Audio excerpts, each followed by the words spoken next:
The candles in White's Gentleman's Club burned low, casting long shadows across the green baize table where fortunes rose and fell with each turn of the cards. The air hung thick with cigar smoke and the sour tang of spilled brandy, but none of the assembled gentlemen seemed to notice. Their attention was fixed upon the two men seated at the centre table, where a game of such unprecedented stakes was unfolding that even the most jaded gamblers had abandoned their own pursuits to watch in breathless silence. Gabriel Blackwall, the 6th Duke of Dryden, sat with the stillness of a predator waiting to strike. His dark hair was slightly dishevelled, his cravat loosened in a manner that would have scandalised the more fastidious members of the ton, but there was nothing careless about the sharp intelligence in his ice-blue eyes. At 32, he had earned a reputation that made men cross the street to avoid him, and mothers hide their daughters when he entered a ballroom. They called him the Devil Duke, and he had done nothing to discourage the epithet. He had cultivated his fearsome reputation with deliberate care, understanding that in the treacherous waters of London society, it was better to be feared than dismissed, better to be whispered about in dark corners than forgotten entirely. The mask he wore had served him well for years, protecting the vulnerable man beneath from the cruelties of a world that devoured weakness without mercy or remorse. Across from him sat Baron Reginald Vance, a man whose florid complexion and small, calculating eyes spoke of appetites both varied and insatiable. The Baron was sweating visibly despite the coolness of the evening, his thick fingers drumming an anxious rhythm against the table's edge as he contemplated the cards in his hand. Where the Duke was lean and controlled, the Baron was soft with indulgence, his prosperity evident in every roll of flesh and every glinting jewel that adorned his person. Between them lay a fortune in promissory notes, deeds, and markers that represented the accumulated wealth of generations. But it was not the money that had drawn this crowd. It was the nature of the wager itself, a wager so scandalous that it would be whispered about in drawing rooms for decades to come. The Duke had bet his entire estate, every acre of land, every investment, every precious heirloom passed down through 6 generations of Blackwall dukes, against Baron Vance's claim on the Griffen family. And everyone in that smoke-filled room understood, even if no one dared say it aloud, that the true prize was not paper debts or financial obligations. The true prize was a woman. A day earlier, Miss Cecilia Griffen had stood in the modest parlour of her family's rented townhouse in an unfashionable corner of London, her hands clasped so tightly before her that her knuckles had gone white with the strain. She was not a remarkable beauty by society's exacting standards. Her features were pleasant rather than striking, her figure slender rather than voluptuous, her brown hair an ordinary shade that caught no particular light. At 24, she had long since abandoned the girlish dreams of grand romance that had once filled her imagination. Life had taught her harder lessons than fairy tales could provide, but there was something in the set of her jaw and the directness of her hazel eyes that spoke of a spirit that refused to be broken, no matter how hard circumstances tried to bend it. She had been tested by fire these past 18 months, and while the flames had left their marks upon her soul, they had not consumed her entirely. She remained standing when others might have fallen, and she refused to surrender the last precious fragments of hope that kept her moving forward each day. Her mother sat weeping silently on the threadbare settee, a handkerchief pressed to her lips, her once proud bearing reduced to a permanent posture of defeat. Lady Griffen had been a beauty in her youth, celebrated throughout London for her grace and charm, but grief and hardship had aged her beyond her years. Her silver-streaked hair hung limply around a face that had forgotten how to smile, and her elegant hands trembled constantly with an anxiety that no amount of reassurance could calm. Cecilia's younger sister Marguerite huddled in the corner, her face pale with fear. At 18, Marguerite should have been preparing for her first season, dreaming of balls and suitors and the glittering future that awaited a young lady of gentle birth. Instead, she spent her days helping her mother and sister maintain the fiction of respectability while their world crumbled around them. The cause of their distress stood before the empty fireplace, his presence filling the small room like a noxious fog. Baron Vance had come to collect what he considered his due, and his satisfaction at their helplessness was evident in every line of his corpulent frame. "Your father owed me £15,000 at the time of his death, Miss Griffen," the Baron said, his voice carrying the oily satisfaction of a man who knew he held all the cards. A sum which has only grown in the 18 months since that unfortunate event.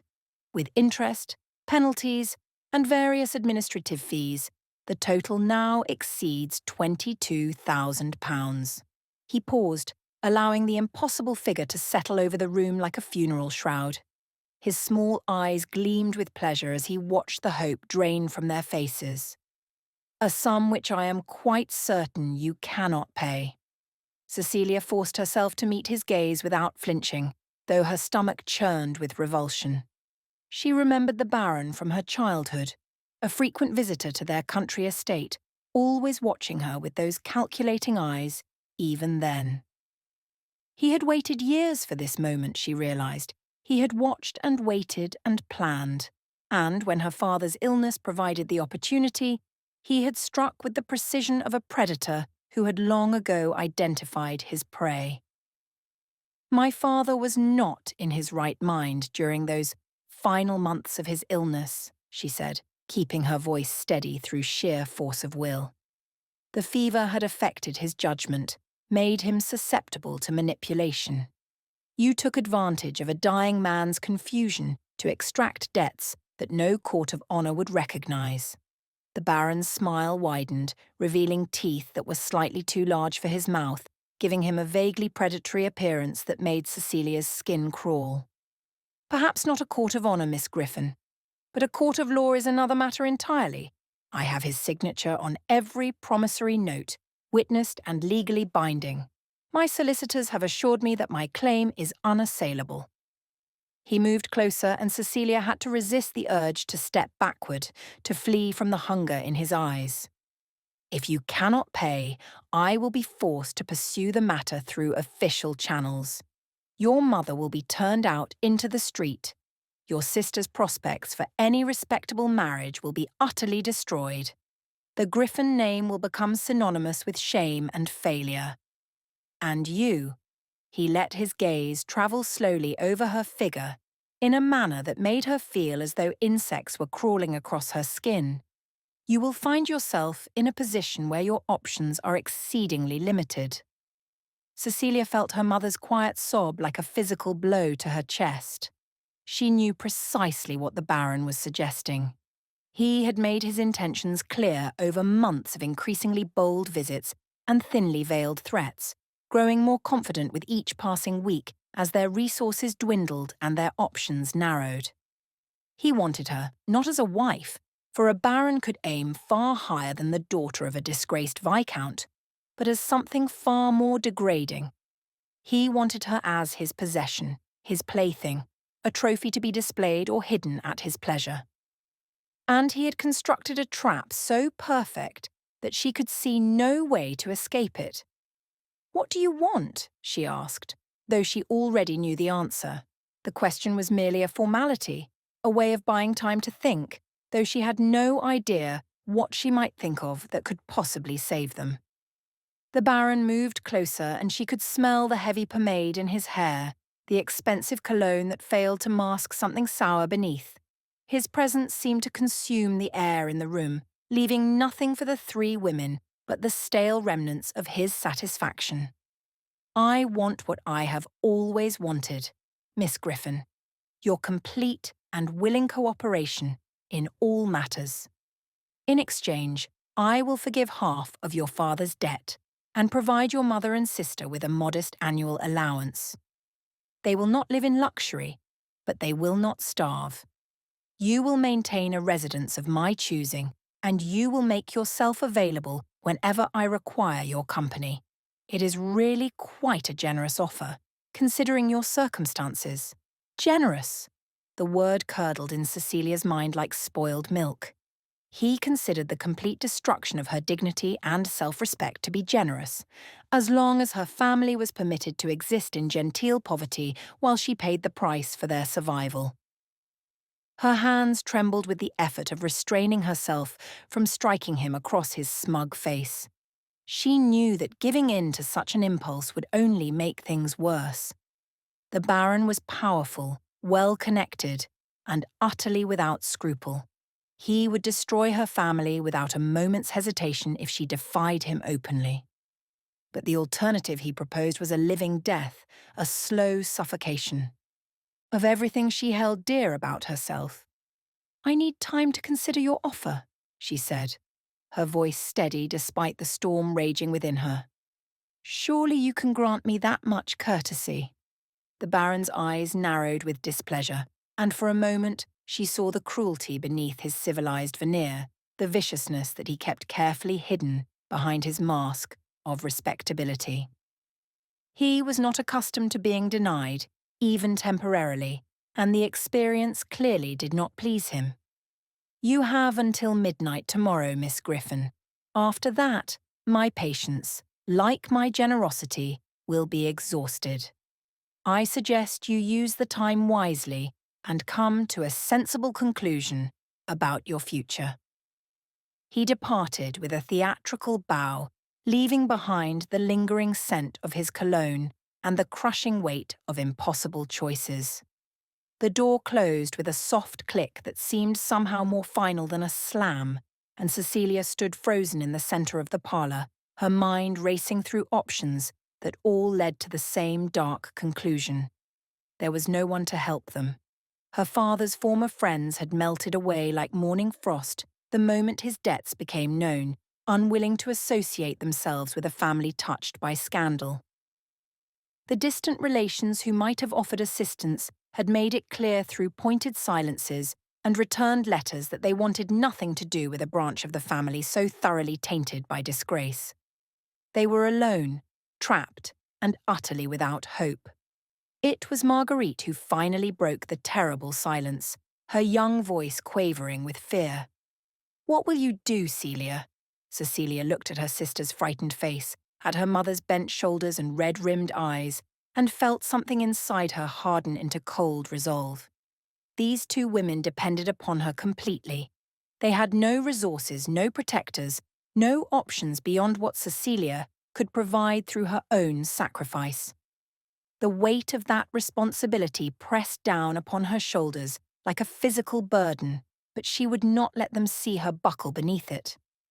"I will do whatever I must to protect this family," she said quietly, "whatever the cost."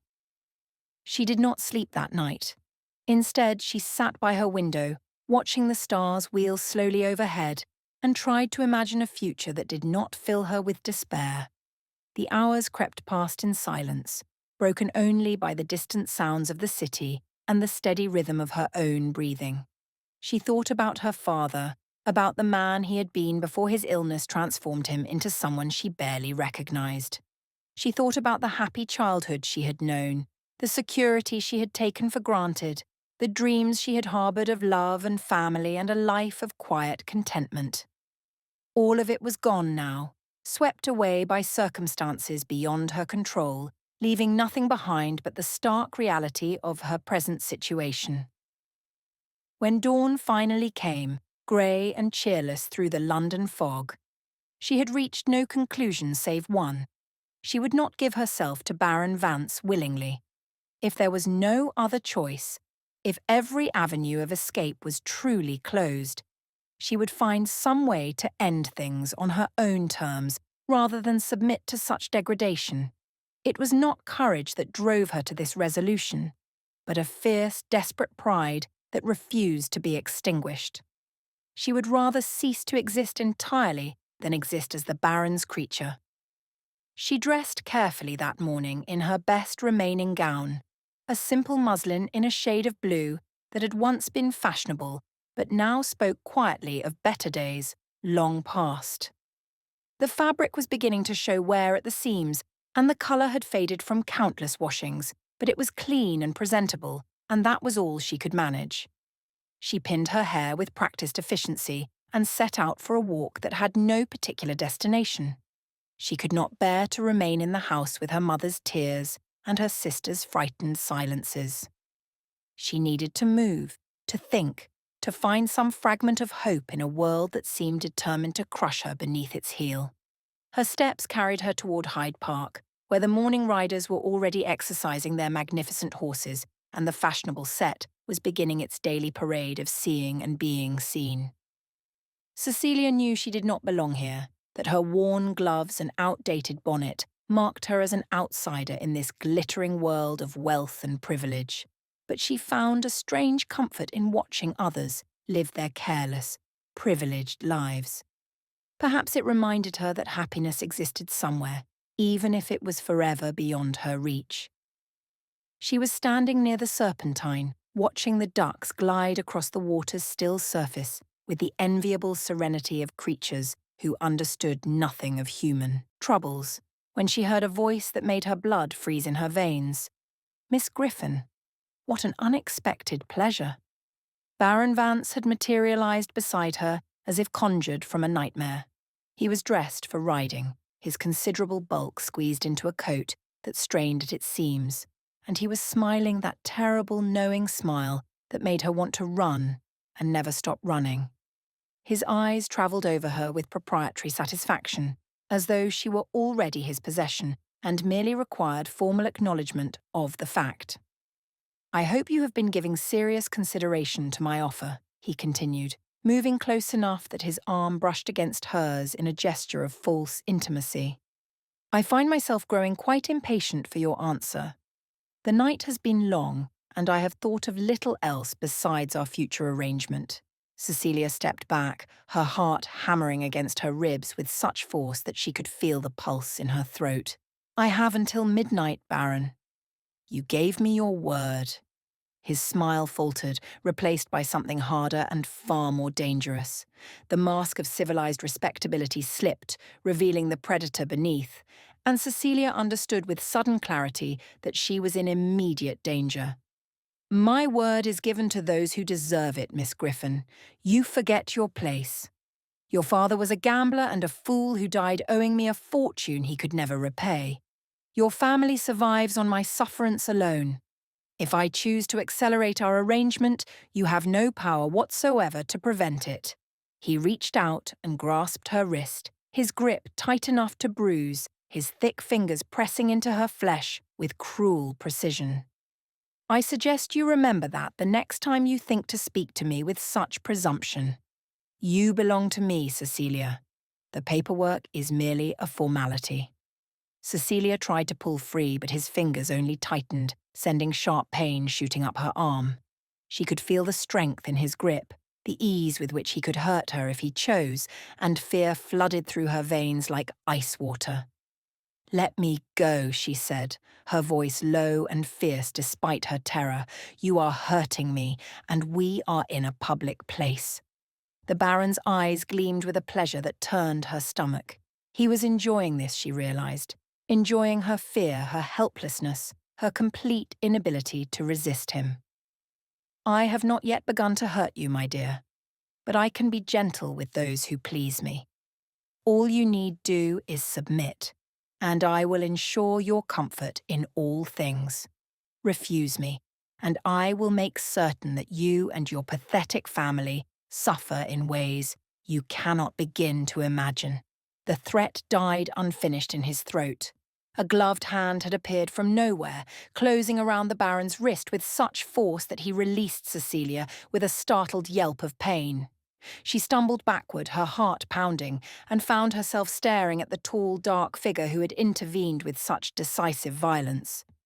The Duke of Dryden stood like an avenging angel in immaculate riding attire, his ice-blue eyes fixed upon Baron Vance with an expression of cold contempt that made Cecilia's breath catch in her throat.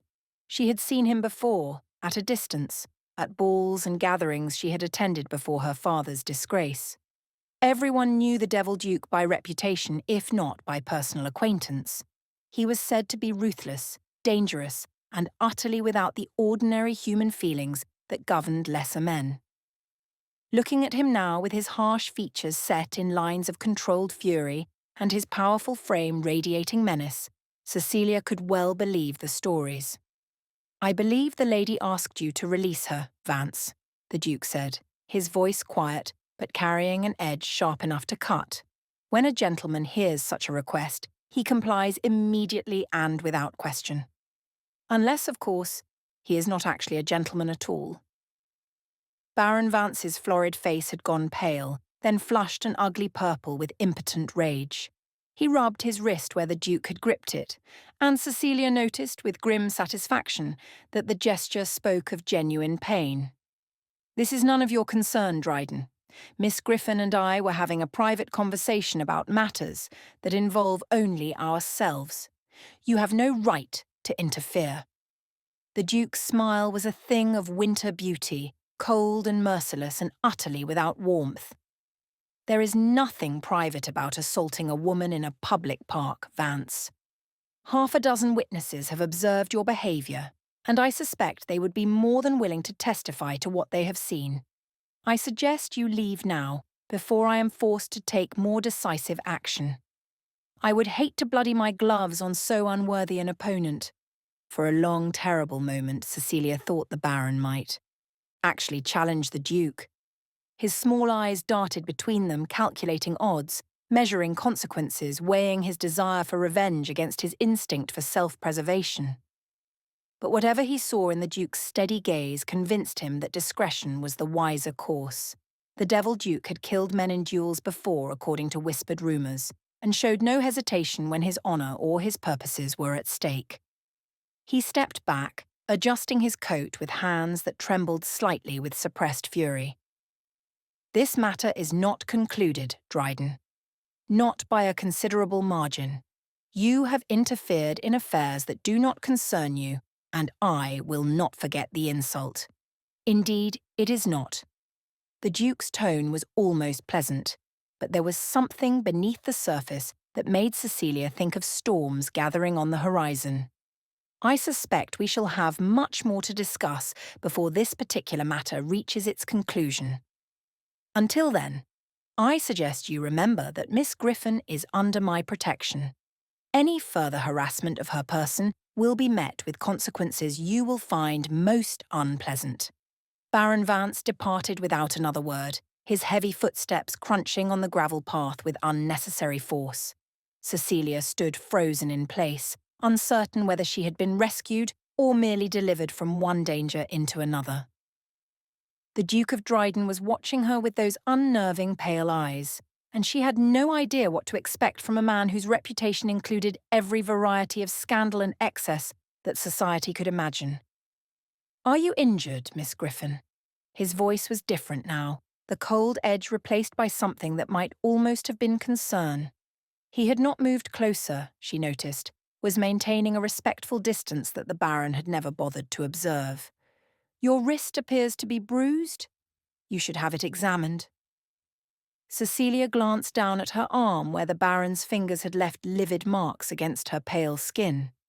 The sight of those bruises, physical evidence of her helplessness and vulnerability, sent a fresh wave of shame washing through her chest. "It is nothing, Your Grace. I have endured worse." The Duke's expression flickered, something dark passing behind his eyes. "I imagine you have. Vance is not known for his gentle treatment of those he considers beneath him. He is a bully and a coward, and he preys upon those who cannot defend themselves. May I ask how you came to be entangled with such a creature?" The question was asked casually, but Cecilia sensed that nothing about this man was casual. She considered dissembling, offering some polite fiction that would allow her to escape this encounter with her pride intact. But something in his steady gaze made lies seem pointless. He would see through any deception she attempted, and she found, somewhat to her own surprise, that she did not want to lie to him. "My father owed him money," she said quietly. "A great deal of money, apparently, though I have reason to believe the debt was manufactured or at least grossly inflated during my father's final illness. The Baron has made it clear that he expects payment in a form other than currency, and he has given me until midnight tomorrow to accept his terms. I see. The Duke was silent for a moment, his gaze distant, as if he were performing some complex calculation in his head. And what form of payment does the Baron propose? Cecilia felt heat rise in her cheeks, but she met his eyes without flinching. She would not pretend ignorance or play the blushing innocent. Those games had no place in her current circumstances. I believe your Grace can imagine the particulars without requiring me to enumerate them. He wishes me to become his mistress, to surrender myself to his pleasure in exchange for my family's survival. The words were bitter on her tongue, but she spoke them clearly, refusing to hide behind euphemism or evasion. The Duke nodded slowly, and Cecilia saw something shift in his expression. The aristocratic mask he wore seemed to crack, revealing a glimpse of the man beneath. She could not have said what she saw there, whether it was anger or sympathy or something else entirely, but it made her feel for the first time in months that perhaps she was not entirely alone in the world. "Miss Griffen," the Duke said, his voice low and intent, "I am about to make you a proposition that will sound utterly mad. I ask only that you hear me out before reaching any conclusions. Will you grant me that courtesy?" A proposition. Cecilia's heart sank. Of course. She had escaped one predator only to attract the attention of another. The Duke of Dryden, for all his intervention, was no better than Baron Vance. He simply wrapped his appetites in more elegant packaging and employed more sophisticated methods of acquisition. "I thank your Grace for your assistance," she said stiffly, "but I am not in the market for propositions of any kind. I have had quite enough of men offering me arrangements this morning. I shall bid you good morning." She turned to leave, but his voice stopped her. "I am proposing marriage, Miss Griffen." Cecilia froze mid-step, certain she had misheard. She turned slowly, searching his face for any sign of mockery or deception, but found only that same steady, unreadable gaze. "I beg your pardon." "Marriage," the Duke repeated. "I am asking you to become my wife, the Duchess of Dryden. I realise this must seem sudden and strange, and I will not pretend that my motives are entirely selfless. But I assure you that my offer is sincere, and I believe it may be of benefit to us both." Cecilia opened her mouth to respond, but no words emerged. Of all the things she had expected this notorious rake to say, a proposal of marriage had not featured on the list. It was absurd, impossible, surely some elaborate jest at her expense.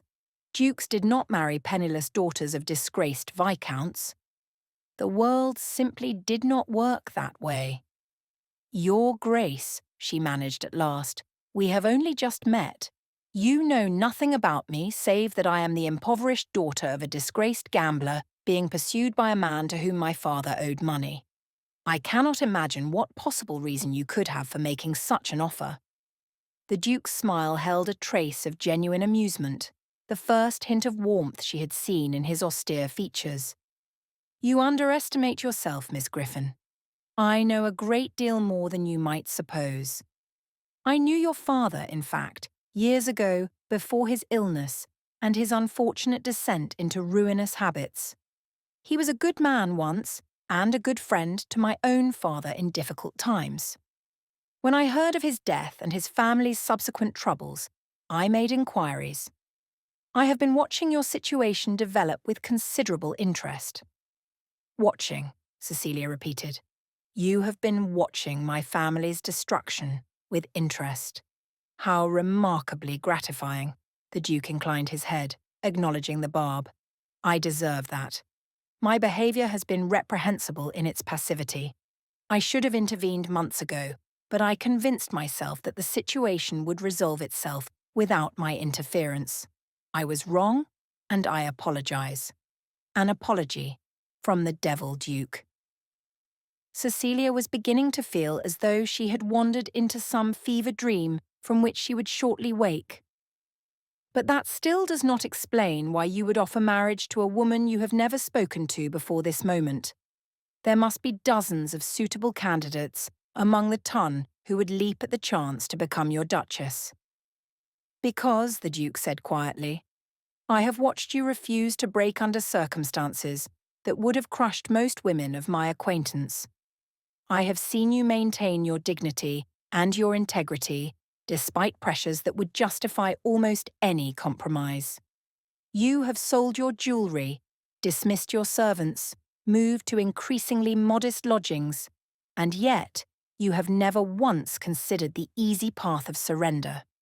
And I have recognised in you a strength that I find myself desperately in need of. He paused, and Cecilia saw something vulnerable flicker beneath his controlled exterior. Something that looked almost like fear. I am dying, Miss Griffen. Not immediately, but inevitably. A condition of the heart that no physician has been able to remedy. I have perhaps 2 years remaining, possibly less.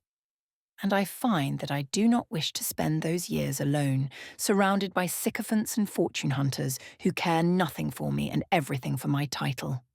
I wish to spend them with someone who sees me clearly, who will not pretend that I am other than what I am.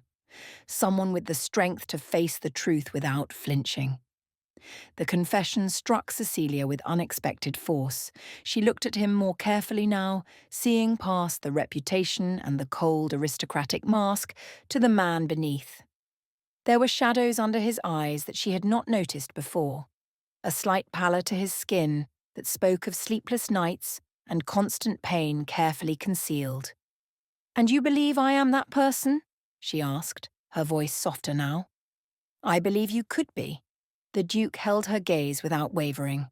"I am not offering you love, Miss Griffen. I am not certain I am capable of such an emotion anymore. My heart has been armoured against feeling for too many years. But I am offering you protection, security, and a position in society that no one, certainly not Reginald Vance, would dare to challenge. In exchange, I ask only for your companionship and your honesty during whatever time remains to me." Cecilia's mind raced through the implications of what he was proposing. It was not a love match, not even a conventional marriage of convenience. It was something stranger and more honest than either. A partnership between two people who had nothing left to lose and everything to gain from mutual understanding.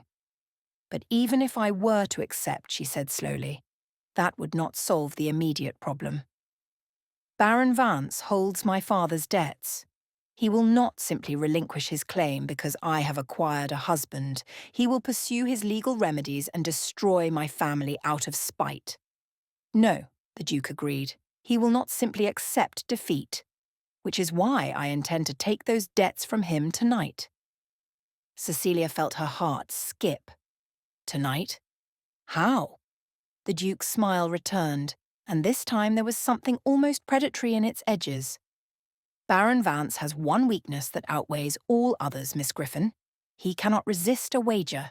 He fancies himself a skilled gambler, though in truth he is merely lucky and ruthless. And I have never lost a game of cards in my life." That evening found the Duke of Dryden seated at the centre table in whites, facing Baron Vance across a fortune in stakes that had drawn every gambling man in London to witness the spectacle. Word had spread through the clubs and coffee houses with supernatural speed, as such word always did. The Devil Duke was playing for the Griffen debts, and he had put up his entire estate as collateral. The Dryden fortune, accumulated over 6 generations of careful stewardship, wagered on a single game of cards against a man known for his ruthlessness and his luck. It was madness. It was magnificent. It was exactly the sort of drama that society craved. Baron Vance had accepted the challenge with barely concealed glee, convinced that fortune had finally delivered his long-time rival into his hands. The Duke's reputation at cards was formidable, but no man's luck lasted forever. And the Baron had spent years studying his opponent's methods, watching for weaknesses, waiting for precisely this opportunity. What Vance did not know, what no one outside a very small circle knew, was that the Duke's prowess at cards had nothing to do with luck. Gabriel Blackwall possessed a mind of extraordinary precision, capable of tracking every card played and calculating odds with mathematical certainty. He did not gamble, he computed. And tonight, with everything on the line, he played with a focus that bordered on the supernatural. The game was blackjack, chosen by Vance in the belief that its element of chance would favour him over the Duke's calculating mind. They played for hours, the lead shifting back and forth as the crowd watched in hushed fascination. Fortunes accumulated and evaporated with each turn of the cards. Several gentlemen were said to have fainted from the tension, though this may have been an exaggeration born of the evening's general excitement. As the clock crept toward midnight, the stakes had narrowed to their final devastating simplicity. The Duke held markers representing his entire estate, everything he possessed in the world save the title itself. Baron Vance held the Griffen debts and every penny of his own considerable fortune. The winner would take all. The loser would have nothing. The final hand was dealt with ceremonial gravity by Lord Rotherham, who had been pressed into service as an impartial observer. The crowd pressed closer, craning for a glimpse of the cards that would determine the fates of everyone involved. Baron Vance studied his hand with ill-concealed satisfaction. He held an ace and a 7, a total of 18 points. A strong hand that would beat anything except a natural blackjack or a higher total. The odds were firmly in his favour. He had played the evening perfectly, he believed, and victory was finally within his grasp. The Duke's expression revealed nothing as he examined his own cards. A 7 and a 3, 11 points, required at least one more card to have any hope of winning. The mathematics were brutal. He needed to draw precisely 10 points to tie, or find some combination that exceeded 18 without going over 21. The probability of success was less than 30%. Any reasonable man would have folded, cut his losses, accepted the inevitable defeat. "Hit," the Duke said quietly. The room held its collective breath as Lord Rotherham dealt a card face up on the table, an ace, 21 points exactly. The silence that followed was absolute, a void in which the magnitude of what had just occurred slowly became comprehensible. Then the room exploded into chaos, cheers and groans, and the thunder of fists upon tables as fortunes changed hands among the spectators who had wagered on the outcome. Baron Vance sat frozen, his face the colour of old parchment, staring at the cards as if he could will them to transform into something less devastating. His mouth opened and closed without sound, and his thick fingers trembled against the green baize. "Everything," he whispered at last. "You have taken everything." The Duke rose from the table, gathering the markers and promissory notes with methodical precision. "I have taken nothing that was not freely wagered, Vance. You accepted this game knowing the stakes. You simply failed to anticipate the outcome." He paused, straightening his cuffs with casual elegance. "The Griffen debts are mine now, which means Miss Griffen and her family are under my protection. I suggest you forget their existence entirely. If I hear that you have approached any member of that household again, for any reason whatsoever, I will ensure that your remaining years are characterized by a misery that will make tonight seem like a pleasant memory."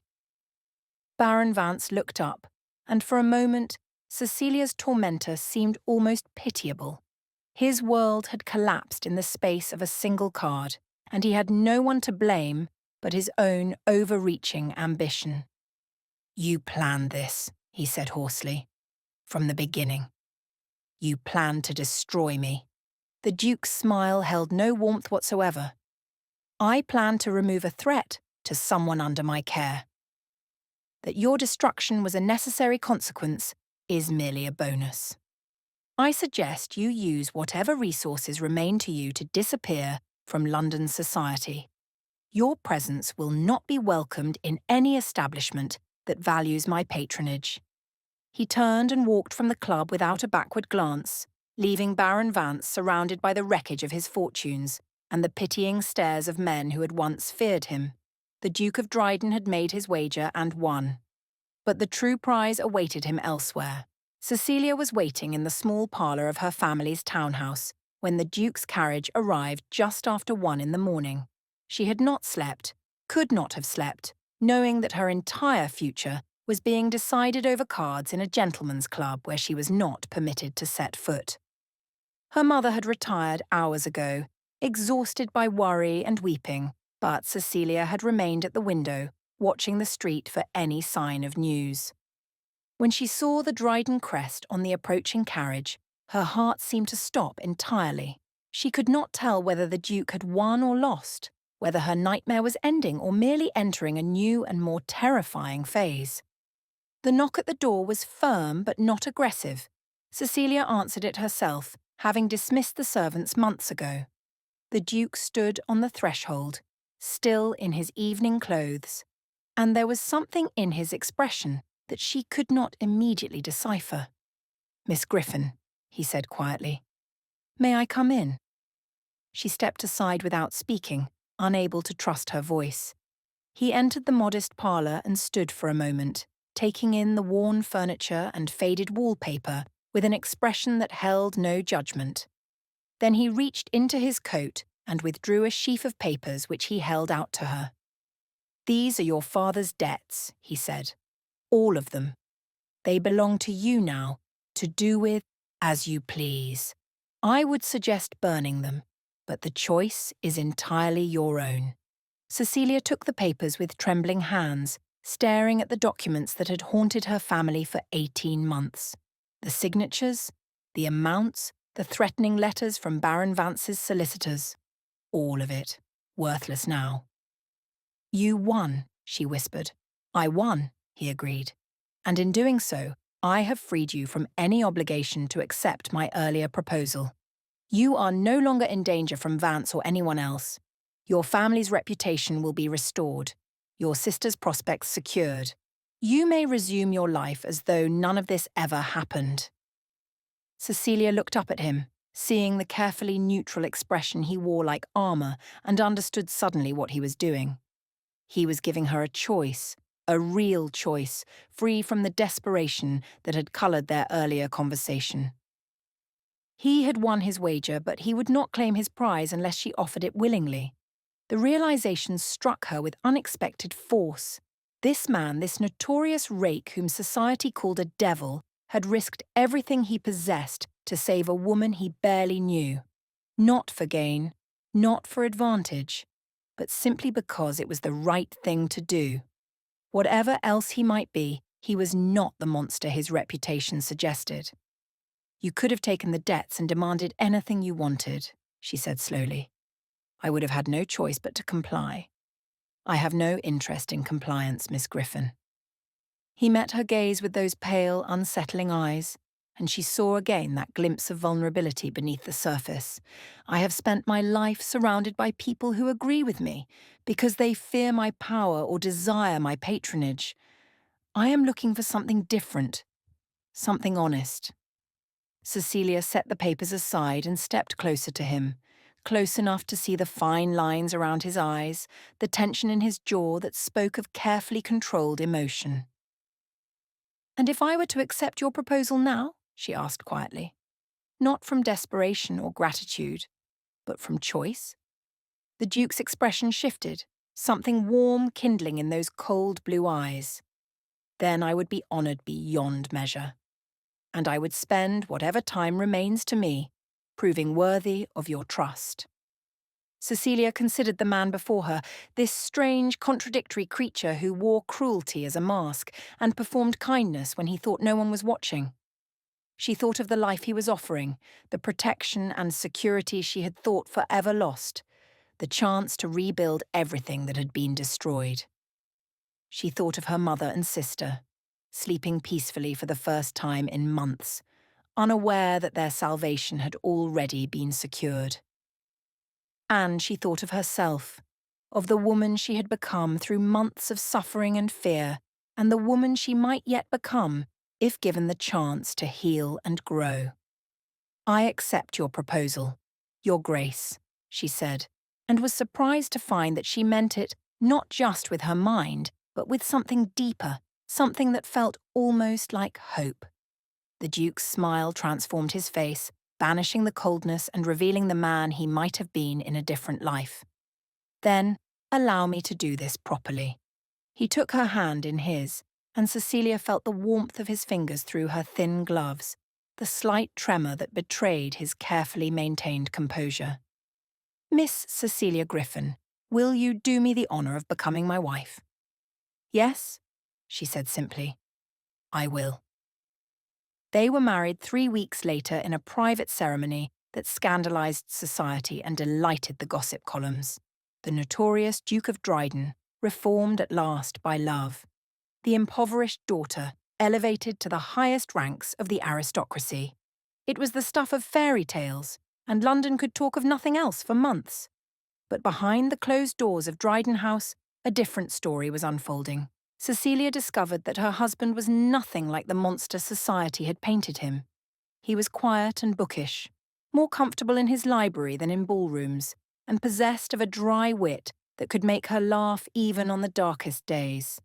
He was also genuinely ill, his heart failing slowly but inevitably, and there were days when he could not rise from his bed without assistance. She learned to read his moods, to know when he needed company and when he needed solitude, to offer comfort without pity and strength without condescension. He learned to trust her with truths he had never shared with anyone: the loneliness of his childhood, the disappointments of his youth, the slow erosion of hope that had preceded her arrival in his life.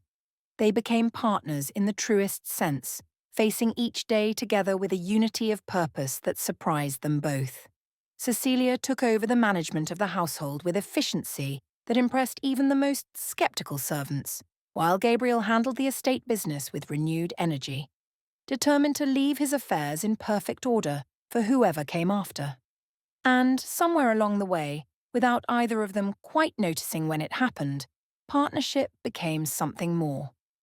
The first time Gabriel told her he loved her, they were sitting in the garden on a warm summer evening, watching the stars emerge one by one in the darkening sky. He said the words quietly, almost hesitantly, as if uncertain how she would receive them. Cecilia turned to him with tears in her eyes and kissed him with all the passion she had been carefully restraining for months. "I love you too," she whispered against his lips. "I think I have loved you since that first morning in the park, when you appeared out of nowhere like some avenging angel and rescued me from my own despair." Gabriel laughed, a sound she had learned to treasure for its rarity. "I was no angel that day. I was a calculating opportunist who saw a chance to acquire something valuable and took it." But Cecilia shook her head, touching his face with gentle fingers. "You were a man who saw someone in trouble and chose to help, even though it could have cost you everything you had. That is not calculation. That is courage of the highest order." Their marriage deepened over the months that followed, growing from pragmatic arrangement into something neither had anticipated. They spent long evenings in the library, reading aloud to each other. They walked together in the gardens, discussing everything from philosophy to farming. They learned each other's secret fears and hidden hopes, building a foundation of trust and understanding that felt more solid with each passing day. It was on a crisp autumn morning, nearly a year into their marriage, that Cecilia realized something had changed within her body. The signs were subtle at first: a persistent fatigue that sleep could not cure, a sensitivity to certain foods that had never troubled her before, a tenderness in places that made her catch her breath. She said nothing to Gabriel at first, afraid to hope, afraid to burden him with expectations that his failing heart might not survive to see fulfilled. But when the physician confirmed what she had suspected, when he spoke the words that would transform everything, Cecilia found herself trembling with a joy so fierce it bordered on terror. She found Gabriel in his study, surrounded by ledgers and correspondence, his reading glasses perched on his nose in a manner she found unbearably endearing. He looked up when she entered, and his expression immediately shifted to one of concern. "Cecilia? What is it? You look as though you have seen a ghost." She crossed the room to stand before him, taking his hands in hers, feeling the warmth of his skin and the steady pulse that reminded her how fragile and precious every moment with him truly was. "I have news," she said, her voice unsteady. "News that I hardly dare believe myself." Gabriel's face went pale and she saw the fear flash through his eyes, the assumption that her news must be bad, that the brief happiness they had found was about to be snatched away. "Whatever it is," he said quietly, "we will face it together, as we face everything." Cecilia felt tears slip down her cheeks, but they were tears of joy rather than sorrow. "I am with child, Gabriel. The physician confirmed it this morning. We are going to be parents." For a long moment, Gabriel simply stared at her, his expression frozen in something that looked like shock. Then, slowly, wonderfully, his face transformed. The cold mask he wore for the world fell away entirely, revealing a man overcome with emotion so profound he could barely contain it. "A child," he whispered. "Our child." He rose from his chair and pulled her into his arms, holding her with a gentleness that spoke of reverence rather than mere affection. She could feel him trembling against her, could hear the catch in his breath that told her he was fighting tears of his own. "I never thought I would live to see this day," he said, his voice rough with emotion. "I had accepted that the Dryden line would end with me, that I would leave nothing behind but memories and an empty title. But now, Cecilia, now there will be someone to carry on, someone who will know that their father loved them even if he cannot be there to watch them grow." Cecilia pulled back to look at him, her hands framing his face with tender determination. "You will be there," she said fiercely. "You will hold this child in your arms and watch them take their first steps and hear them speak their first words. I refuse to believe otherwise." Gabriel smiled, and though there was sadness in it, there was also hope, fragile and precious as a flame in the wind. "I will try, my love. For you, for our child, I will fight to stay as long as I possibly can." The months that followed were filled with preparation and anticipation, with joy tempered by the ever-present awareness of Gabriel's declining health. Some days he was strong enough to walk with Cecilia through the gardens, discussing names and nursery arrangements and all the small details that would shape their child's early life. Other days he could barely rise from bed, his heart struggling against the relentless progression of his illness. But through it all, he remained determined to be present, to participate in every decision, to leave his mark on the life that was growing within his wife's body. He commissioned a portrait of himself and Cecilia together, wanting their child to have a record of how they had looked, how they had loved, in case he was not there to tell the stories himself. It was on a cold February night, with snow falling softly outside the windows of Dryden House, that Cecilia's labour began. The physicians had warned that the birth might be difficult, given her slender frame and the unusual size of her belly, but nothing could have prepared them for the hours of struggle that followed. Gabriel refused to leave her side, despite the impropriety of a husband being present during childbirth, despite the protests of the midwife and the concerned murmurs of the physicians. He held her hand through every contraction, wiped the sweat from her brow, whispered words of encouragement and love when the pain seemed unbearable. And when the cries came, when Cecilia's screams had faded to, exhausted whimpers and the physicians exchanged worried glances, Gabriel prayed for the first time in years, begging whatever power might be listening to spare his wife, to spare his child, to give them the future they had dared to dream of. Then, in the grey light of dawn, a cry split the air. High and thin and impossibly beautiful, the sound of new life announcing its arrival in the world. The midwife held up a small, squalling bundle, her face alight with wonder. "A boy, Your Grace. A healthy boy." But before Gabriel could fully absorb this miracle, before the joy could settle into his overwhelmed heart, the midwife's expression shifted to one of astonishment. She handed the first baby to a waiting nurse and turned back to Cecilia, whose exhausted face had contorted once more with effort.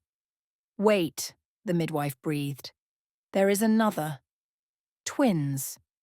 The word echoed through the room like a benediction, like a promise. Within minutes, a second cry joined the first, higher and more delicate than its predecessor. "A girl," the midwife announced, her voice thick with emotion. "A girl as healthy as her brother." "You have been blessed twice over, Your Grace." Gabriel stood frozen beside the bed, staring at the two tiny bundles now resting in Cecilia's arms. His wife looked up at him with eyes that shone with exhausted triumph, and he felt something crack open in his chest, something that had been locked away for so long he had forgotten it existed. A capacity for joy so overwhelming it brought him to his knees. He sank down beside the bed, his hand reaching out to touch first one small face and then the other, marveling at the perfection of their tiny features, the way their fingers curled instinctively around his own. "They are beautiful," he whispered. "They are perfect. How is this possible? We did not deserve such a gift." "We deserve every good thing," Cecilia said softly, her voice hoarse from hours of screaming, but steady with conviction. "We have earned this happiness, Gabriel. Through all the pain and all the struggle and all the years of loneliness, we have earned the right to hold these children and love them with everything we have." They named the boy William, after Gabriel's father, and the girl Rose, after the flowers that grew in the garden where Gabriel had first told Cecilia he loved her. The names suited them perfectly, for William had his father's dark hair and serious expression, while Rose possessed her mother's warm colouring and a smile that could light up the darkest room. Gabriel threw himself into fatherhood with an intensity that surprised everyone, including himself.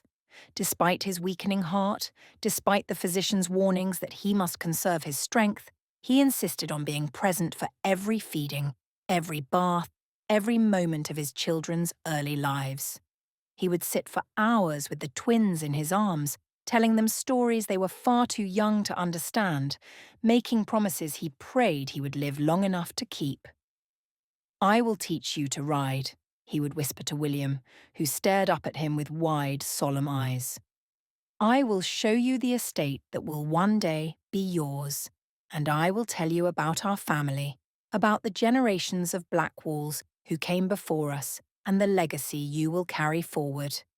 And to Rose, who cooed and gurgled and reached for his face with tiny, grasping fingers, he would say, "I will make certain you know you are loved beyond measure.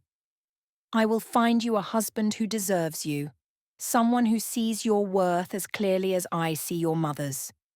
And if any man ever tries to hurt you, I will haunt him from beyond the grave until he regrets the day he was born." Cecilia would watch these moments from the doorway, her heart so full of love and fear and desperate hope that she could barely breathe. She knew, even if Gabriel would not admit it, that his health was failing faster than any of them had anticipated. The effort of being present for the twins, of pouring his remaining strength into fatherhood, was accelerating the decline. But she could not bring herself to stop him, could not rob him of these precious moments that meant more to him than any length of years. The twins grew quickly, as all children do, and with each passing week they became more themselves, more distinct and individual and impossibly dear. William was thoughtful and quiet, content to sit and observe the world with his father's penetrating gaze. Rose was all energy and laughter, crawling before her brother, babbling streams of nonsense that sounded somehow meaningful, demanding attention with an imperious certainty that reminded Cecilia of Gabriel at his most ducal. On the morning of the twins' first birthday, Gabriel woke with a smile on his face and a lightness in his heart that he had not felt in months. He had lived to see this day, had defied the physician's predictions and his own expectations to celebrate a full year of fatherhood. Whatever happened next, he had given his children this. A year of love and presence and memories they might be too young to consciously recall, but would surely carry with them nonetheless. The celebration was small, just family and the household staff who had become so dear to them all. But it was perfect in its intimacy.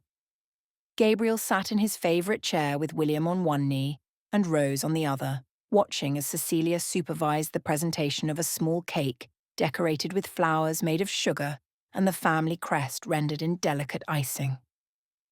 "Make a wish," Cecilia said, her eyes bright with unshed tears. "For them. For all of us." Gabriel closed his eyes and wished for what he had always wished for since the day his children were born. Time. More time to watch them grow, to teach them, to love them. More time to hold his wife in his arms and tell her how completely she had transformed his life. More time to be the man he had never believed he could become. He opened his eyes and blew out the single candle that flickered atop the cake. Rose clapped her hands with delight, and William regarded the extinguished flame with the serious contemplation he brought to everything. And Gabriel felt for one perfect moment that he had been given everything he had ever wanted from this strange and beautiful life. The end, when it came, was peaceful. Gabriel died in his sleep on a cool October morning, 18 months after the twins were born, with Cecilia beside him as she had been every night since their wedding. The physicians said his heart had simply given out, exhausted by years of struggling against an unwinnable battle. But Cecilia knew better. His heart had not given out. It had simply accomplished everything it set out to do and decided that the time had come to rest. He had lived long enough to see his children walk, to hear them speak their first words, to know that they would grow up surrounded by love and security and every advantage his title and fortune could provide. He had left behind not an empty legacy, but a living one. 2 small people who would carry his blood and his name and his memory into the future. Cecilia mourned him deeply and genuinely. This man who had begun as her rescuer and become her greatest love. But she did not surrender to grief as she might once have done. She had 2 children who needed her, who looked to her for everything Gabriel could no longer provide. And she had Gabriel's voice in her heart, reminding her of the strength he had always seen in her, the strength that had drawn him to her in the first place. She took over the management of his estates with the same efficiency she had brought to the household, ensuring that his legacy would endure for generations. She raised William to understand the responsibilities that would one day be his, and Rose to know that she was loved beyond measure and deserving of only the best. She told them stories of their father every night, painting a picture of the man he had been, the love they had shared, the sacrifice he had made to give them life. She became a patroness of charitable causes, using the Dryden wealth and influence to help others who found themselves trapped by circumstances beyond their control. And she never forgot the lesson Gabriel had taught her in that gentleman's club on a desperate night years ago, that sometimes the greatest gamble is simply choosing to hope when hope seems impossible. Years later, when her hair had turned silver and her face had softened with age, Cecilia would sit in the garden where Gabriel had first told her he loved her, surrounded by grandchildren who bore traces of his features and echoes of his spirit. William had grown into a fine man, as serious and thoughtful as his father had been, with a wife who adored him and children who filled Dryden House with laughter once more. Rose had married a younger son of an earl, a kind man who saw her worth as clearly as Gabriel had always hoped someone would, and their children visited often, filling the nursery that had once housed their mother. "Tell us about grandfather," the children would beg, climbing into Cecilia's lap and looking up at her with eyes that reminded her achingly of the man she had loved and lost. "Tell us about the wager." And Cecilia would smile, gathering them close, feeling Gabriel's presence in the warmth of the sun and the fragrance of the roses and the faces of the grandchildren he had never lived to meet but would surely have adored. Your grandfather made one final bet on a long-ago night, she would say, her voice soft with memory. He bet his entire estate on a woman who had nothing to offer but her honesty and her heart. Everyone thought he was mad. Everyone thought he would lose everything. But he won, she would continue, her eyes bright with tears that were equal parts sorrow and joy. We both won, in ways we never imagined possible. He gave me your father and your Aunt Rose. He gave me this house and this family and this life that has been so much more than I ever dared to dream. The children would listen with wide eyes, absorbing the story they had heard 100 times but never tired of hearing. And Cecilia would hold them close and think of Gabriel, of the love they had shared, of the impossible odds they had overcome together. And that, my darlings, is how the Duke of Dryden saved my life and taught me that love can bloom in the most unexpected places, if only we are brave enough to let it. And somewhere, she believed, Gabriel was watching his grandchildren grow, watching his legacy flourish, watching the love he and Cecilia had built together ripple outward through generations yet to come. He had made his wager and won far more than he had ever expected to receive. And that, Cecilia thought, as the sun set over the gardens and her grandchildren's laughter filled the air, was the greatest gift of all.